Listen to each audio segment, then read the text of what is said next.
BizTimes Media, along with our partner, the MMAC, are so proud to present the Future 50 Awards program, recognizing the fastest growing privately held companies in southeastern Wisconsin. This is a celebration of your success, what it means for this region, and we hope for much more to come for all of you. Before we meet all of the Future 50 winners, we're first going to hear from the very fastest growing companies of this year's Future 50 class, the fastest 5. These 5 companies, which based on the information verified on their applications, earned them the highest point totals for revenue and employment growth. These are this year's fastest 5, starting with number 5, Campbell Construction. Jay Campbell, founder and CEO. Number 4 is American Construction Services. Kraig, Sadownikow, President and CEO. Number 3, ARC Staffing and CRNA Together. Patrick Moore, President. Number 2, MKE Iron Erectors. Barbara Sheedy, President. And this year's number 1 fastest growing company is Koru Health. Andy Lange, President and founder. Congratulations to this group. Thank you for participating in our panel discussion today. To lead that discussion, I'll turn it over to Lynn Olberding, Chief Operating Officer with the MMAC. Well, congratulations. Really happy to be here with all of you. Quite an honor to be sitting in a room with such great business leaders and to have our fastest 5 up here on stage. So we're going to start with a question for all of you. So I want you to share an example of a best practice that you have implemented in your business operations, what that's meant for your business, and then how you took that, the steps needed to scale that across your entire team so that everyone sort of adopted what that best practice is. Well, thank you. Thank you, everyone, and appreciate being here. I would say that answer for us is just taking care of the team, really meaning just incentives, profit sharing, things like that through our company, bonus structures. I mean, at the end of the day, we're all here really because of our teams, right? So that's what I'd say we've done the best to help position us. Kraig, how about you? Good morning, and thanks for everyone for coming. Thanks to the BizTimes and MMAC. For us at American Companies, I'd say it's specialization. I'm kind of a tight ass when it comes to the budget. So for a long time, we had everyone was doing everything, and I'd like to think that we were doing it well. But in order to start performing at an excellent level and a great level, we really needed to recognize that our project management team just needed to be project managers, and our accounting team just needed to be accountants, and so on and so forth. So investing in people, investing in true professionals that can narrow down the job description and really perform at a high level helped us sit here today. For us in healthcare staffing, which has really boomed throughout the pandemic and post-pandemic, where we've transformed in regards to healthcare staffing in relationships is coordinating with the hospitals and healthcare systems, and we've created what's called a bridge program, and that's what's led to our scale, as our amazing team has adopted this practice basically to, instead of covering 1 or 2 of their needs, we now cover 30, 40, or 50. And that's been a tremendous challenge, and this great team we have has been able to adopt that, whether it's through implementation of credentialing to get the clinicians approved, and then of course dealing with having hundreds and hundreds of physicians and nurse anesthetists work. That's a whole nother thing as we adopt technology to that. But really it's our bridge program and relationships that has been the difference. Well, thank you very much. Barb Sheedy, MKE. I would have to say the thing that kind of differentiates us is the fact that we're a union contractor, so shout out to Brian McCameron back. We happen to be on the Koru project, and we've got a number of iron workers that needed to have their PT level 2 certification to be able to work on that project. Immediately call the hall, and they set a special class up. So not only the guys in the field with their expertise, their continuing learning, their dedication to the craft, but also the team that is back in the office just supporting the guys out in the field. Because my philosophy is that we're servant leaders to actually help them have the tools that they need to be able to perform their job accurately. Andy, how about you? Yeah, so thank you. Very honored to be here. We're healthcare, as most companies are. There's no I here. We've got 3 tables. Yeah, go Koru. Really, I just heard something. You can't do this if you're not willing to serve human beings, and that is an internal and an external culture. So thank you guys. Thank all of you. And thank my wife. I've got a very supportive family. I could not be doing this without a rock at home. So for us, best practice is hard because we are healthcare. We are always trying to exceed what the state, or I should say government, tells you is a best practice. So I'm going to flip it a little bit. I think for us, what has been successful so far is collectively buying the concept that we have to continually do better. We think seniors should be better. We think caring for, we call them internal customers. The first corporate employee we had was HR. That was a commitment that we made to our team that we were about to start building, and we continue to build. So for us, it was really important to say we have to have a culture that whatever is best practice might not be the best practice anymore, right? So it's that continuous improvement that you try to push into a culture. Our team adopts it pretty high. We're always looking for outcomes. Some of my team doesn't like that word, but the product of what you're doing, is it meeting the mark, and is it meeting better standards than what your customer might actually be asking for? Patrick, you're in a unique situation where the majority of your team are 1099 contractors.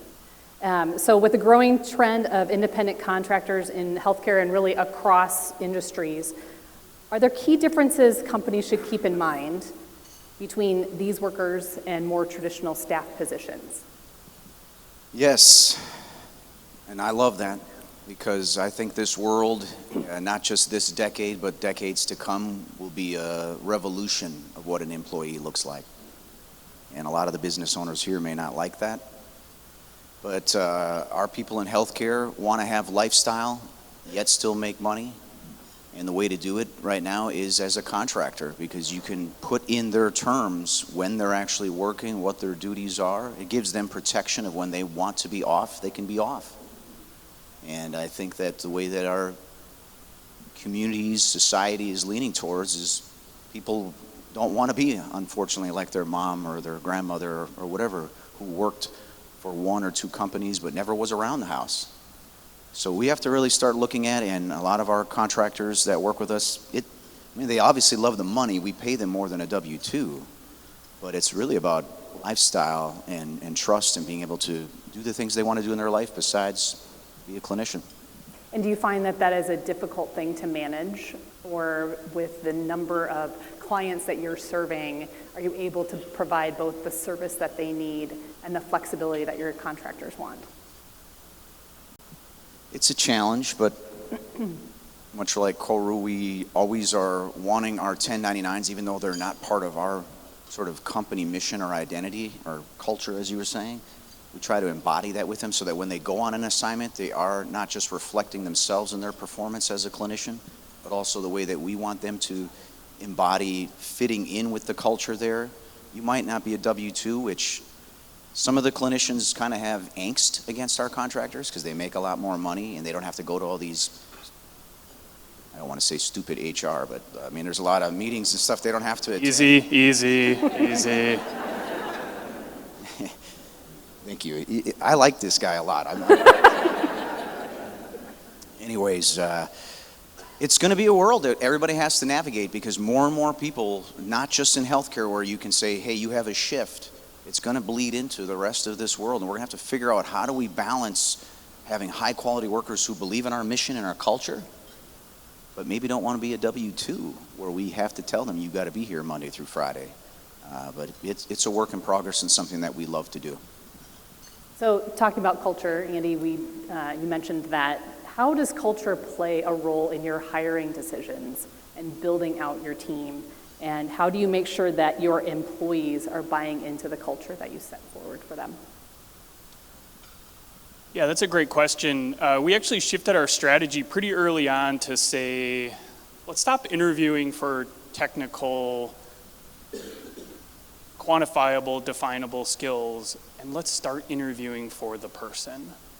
I can tell you this exact moment, we have multiple new leaders on our team that are not a typical profile. I hate saying that, but because we're trying to change that paradigm. It's a paradigm shift. And I'll tell you what it's rooted in. But for us, I can tell you right now, we've got multiple leaders that have super high ceilings that have come into our team. And they're being embraced as if they had all the experience that you typically would have seen demanded 5 years ago or whatever that is, right? So the strategy is rooted pretty simple in we believe we have to be successful in an environment that reasonable and appropriate is a stepping stone for many folks. Accepted, it's a high turnover environment. Accepted, it's a very stressful and dynamic industry. With one senior that you serve, you are welcoming 3 to 4 additional customers, right? Family members, team members, regulators, third parties. So we said, you know what, we have to figure out even an inch better at retention and performance.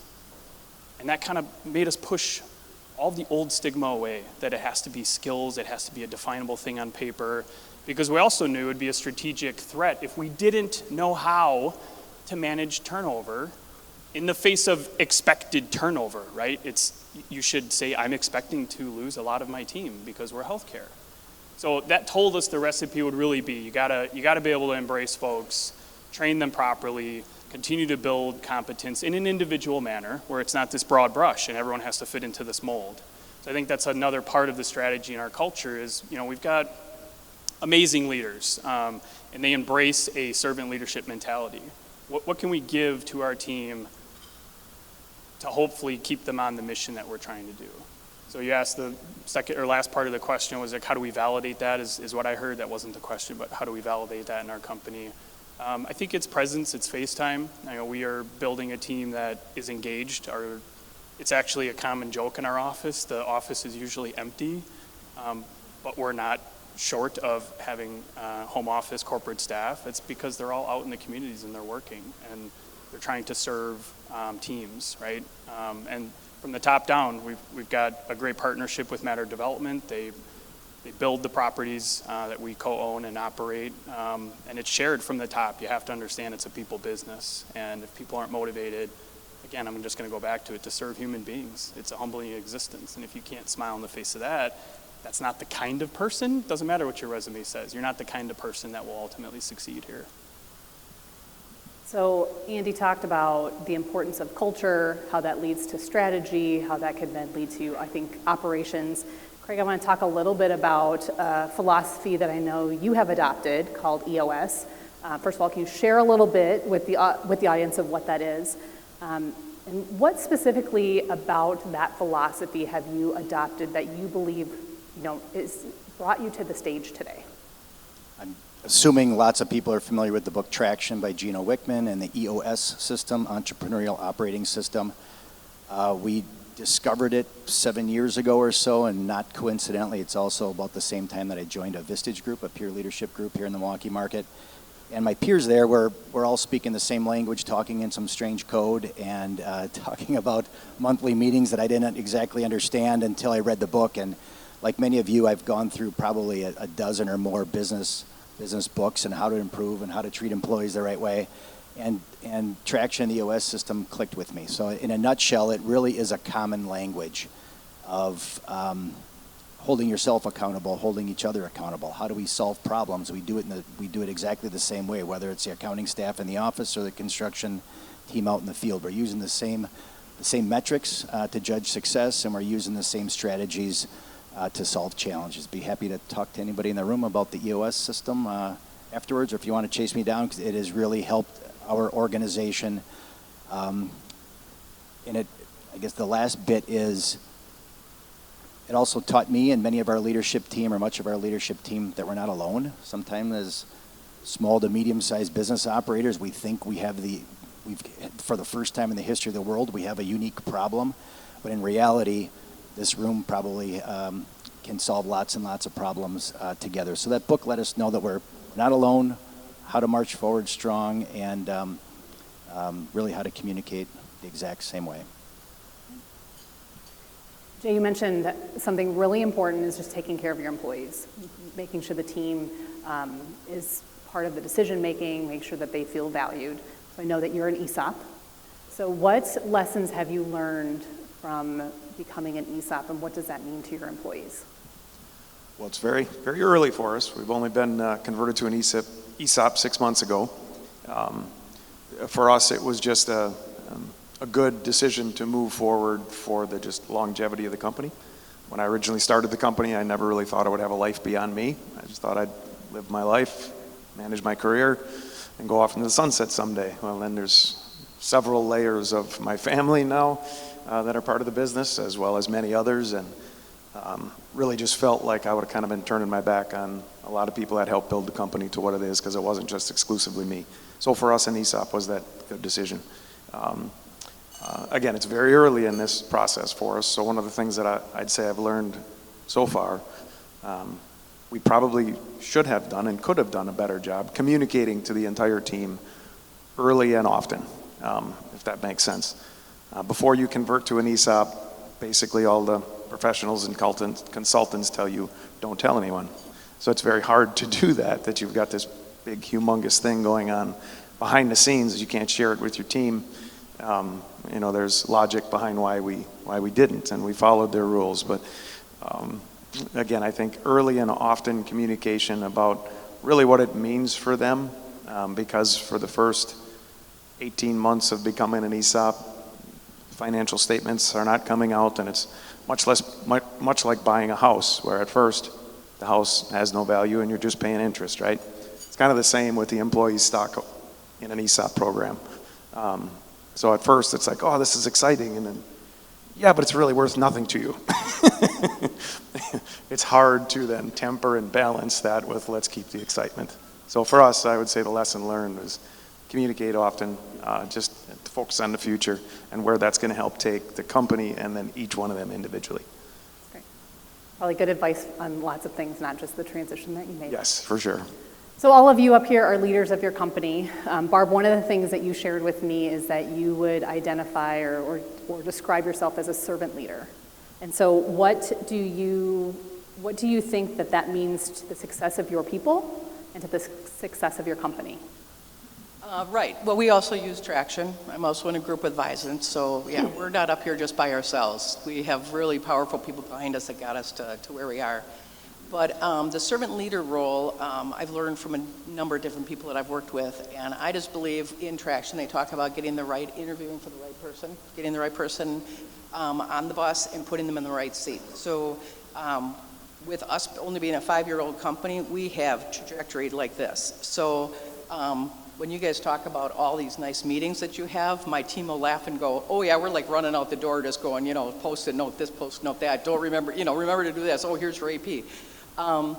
But yeah, for the servant leadership, we actually are trying to ensure that everybody can do their best. Remove the obstacles so they can be the best version of themselves. I'm a mom.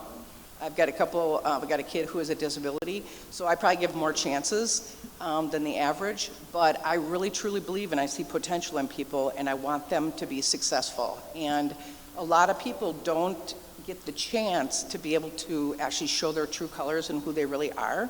So we try to, just through different means to actually try to give them the chances to get the confidence so that they can continue to build and get into their role.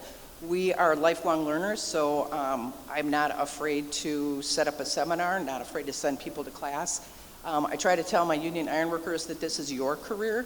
So if you have all these different certifications, that makes us a lot easier to be able to sell the work that we have. A number of you guys know me. I'm kind of high drive person, but ultimately we wouldn't be in business if it wasn't for the product that we actually offer and the quality that the union ironworkers actually support and the fact that the customer actually keeps coming back and asking us to do what we do. So we're really fortunate and seems to be working so far. Great. So the 5 of you are sitting here today because of where you have come, where you've come from, and sort of looking a look back. I want you to take a moment and look ahead.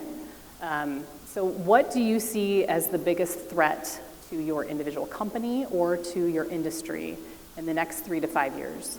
And what steps are you taking today to address those? Andy, we'll start with you. Wow, that is a loaded question. I think for senior living and healthcare as a broader scope, I would probably bucket it into kind of three: revenue, regulation, and labor. How we're trying to combat some of that is embracing forward thinking. You know, servant leadership is something. The other side of that for us is setting an expectation of trying to be the best. And if you're not the best, you're going to be pretty close if you keep shooting for the best. So for us, we try to have a safety net. That is, you're going to get a lot of support here, but we expect independence and performance, and shoot your sights high, because who's on the other end of you not doing well in our sector is an employee who is doing a tough job or somebody who's dependent on that service. So again, it's in our mind, it's a reasonable and appropriate thing to think about.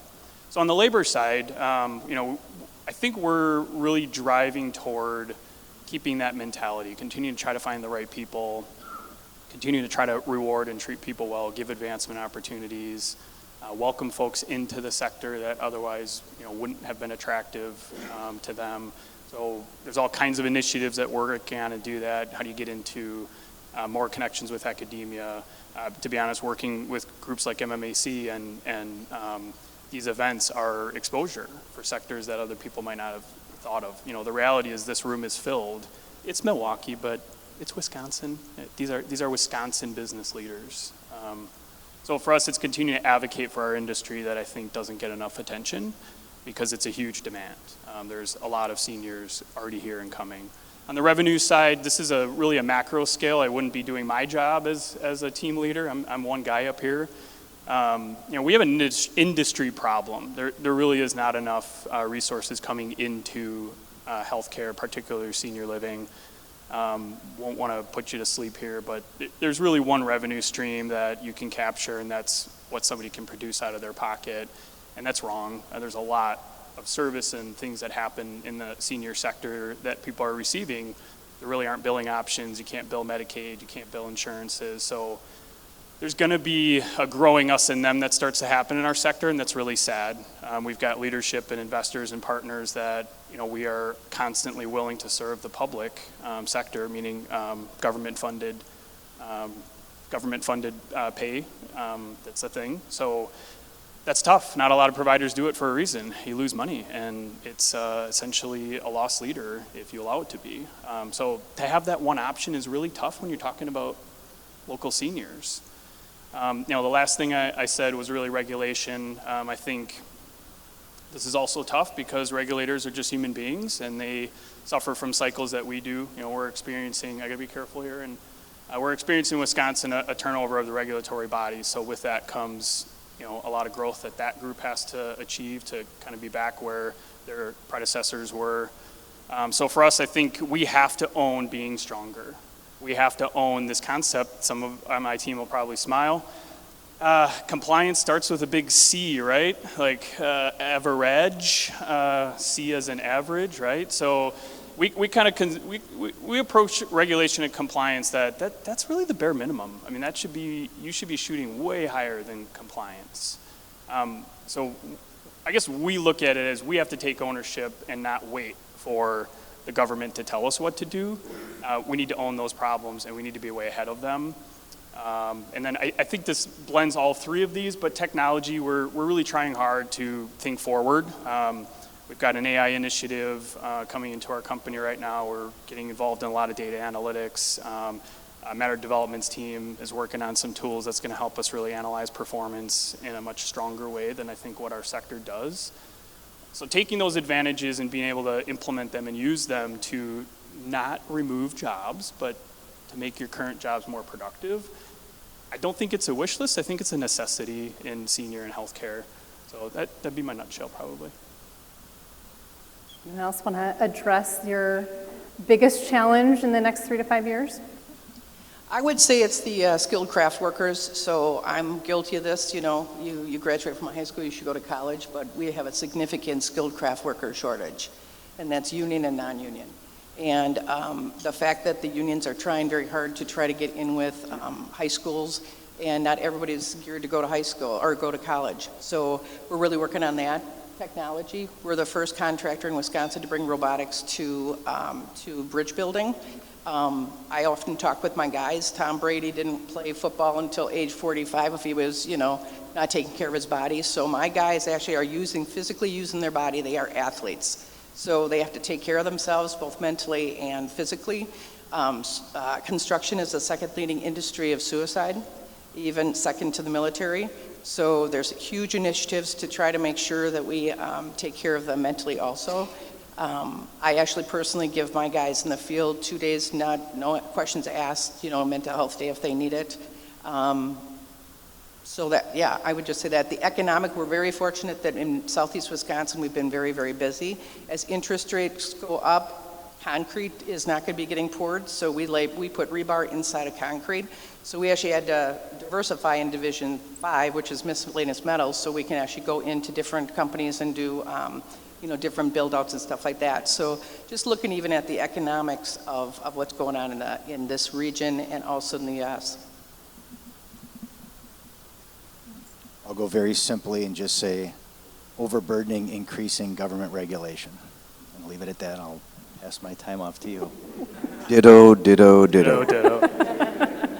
I echo what Barb said, just about labor and the skilled trades in construction.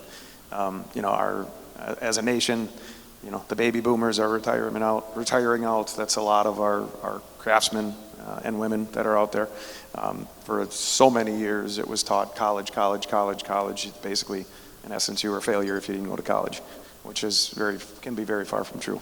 But now I think that realization is happening out there, and high schools and trades are really starting to spark to the young people and realize that, hey, they can have a very good and successful life in the trades.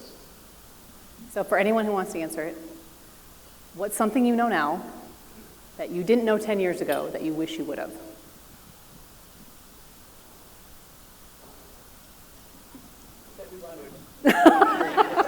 That you're willing to admit to this room. I'll take it if that's all right. Out of college, my first real job out of college was working for Hershey Chocolate. So I sold candy bars. Just a few months after graduation, my wife and I, my newlywed wife, who's still with me here tonight, 30 years, loaded up our car and moved to Denver, Iowa. And I sold candy bars in Iowa. Hershey moved us up to Minneapolis, and 4 or 5 years later, we're back in the Milwaukee market building buildings. So I get 2 questions all the time, and the answer to the second question is related to the first. And number 1 is, wasn't it really easy selling Hershey bars? And number 2 is, what the hell does selling candy have to do with developing buildings? So the answer to the first one is, yes, it's extremely easy selling Hershey bars. Everybody wants a Kit Kat or a Hershey bar, a Twizzlers, or a Reese's Peanut Butter Cup. But the trick is selling 10% more every single year to the same guy. And that's what related to construction. What I knew it back then, 25 years ago, but I didn't realize that I knew it until recently. And that's the value of relationships. Relationships matter. Continuing to innovate and add new value matters. Being nimble enough to react to market or customer conditions matters. And that's how you get beyond just selling that first Hershey bar and trying to sell more to the same person every year. Life's a box of chocolates, right? Only at Valentine's Day, yes. Two things, Lynn. One of them is, I don't think 10 years ago I really accepted that I was an entrepreneur. And I hope that the other leaders that are part of this or entrepreneurs, that's something you embrace. It's a gift, it's a responsibility, and it's one that empowers me every day with my team. And then the second thing, which is the easiest that I didn't adopt 10 years ago, is I was a business owner 10 years ago and sold that business. And when I started these up, is I knew that I needed to surround myself with people as good or better than me. And that's what that team over there on 17 is all about. Well said. I'll jump in, and my answer is similar to the one that Kraig gave a little earlier. 10 years, and part of the reason for our growth and the reason we're sitting here today is as a small business owner, when you're starting out, you're doing literally everything. We started out our company, it was 2 of us. So you spend so much time being everything, if you will, to the company, to grow it, to keep the doors open. I was always hesitant and afraid to grow the overhead. Be careful of the monster you create. The bigger the monster is, the more it's going to eat, the harder you have to work. So it's this vicious circle. So I struggled with that for a lot of years and probably held back the reins of the company a lot more than I should have and could have. But eventually the light bulb went on, and kind of as Kraig indicated earlier, get the right people to do the right position, realize that I don't have to do everything. I can hire or promote trusted team members to do specific tasks to allow me to focus and manage and lead the company. And in many ways, I'm still learning that and still struggling to do that, but I wish I would have thought of that a whole lot more 10 years ago. So for those up here who maybe didn't come into entrepreneurship through a business degree or a very clear path from, a young child or even as a young adult, how did you work through that? What kind of people have you surrounded yourself with, or what kind of expertise have you relied on that maybe you didn't have by sitting in a classroom and getting a degree at the end of 4 or 5 or 6 years? It takes people different amounts of time. So, what have you learned, and where have you had to sort of fill in the gaps? How did you do that? So, opening a business was very humbling for me. It is a lot of pressure. I'm fortunate enough to be in one of the MMAC Cosby groups, and it's essentially all business owners, and it is a different world until you are in it. My strategy was not that formal. It was to surround myself with people that I thought were stronger at things that I knew I wasn't strong at. And we have 3 tables of a team filled with it. I think accepting that you have a role on the team and you are not the team is really important, at least for me. That was kind of a light bulb that flicked on. My dear friend and business partner, Aaron Matter, and I had talked about this a few times. The reality is everything on I'll say ours, making an assumption, everything on our calendars is really high priority. The workload is never going to slow down in our sector. It's always busy, it's always challenging, there's always variables, there's always curveballs.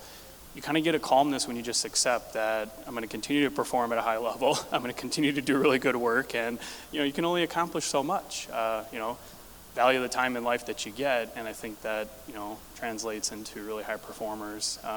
So for me, it's understanding my own deficits and making sure I have a team that doesn't have that specific deficit. It's kind of that art of team building.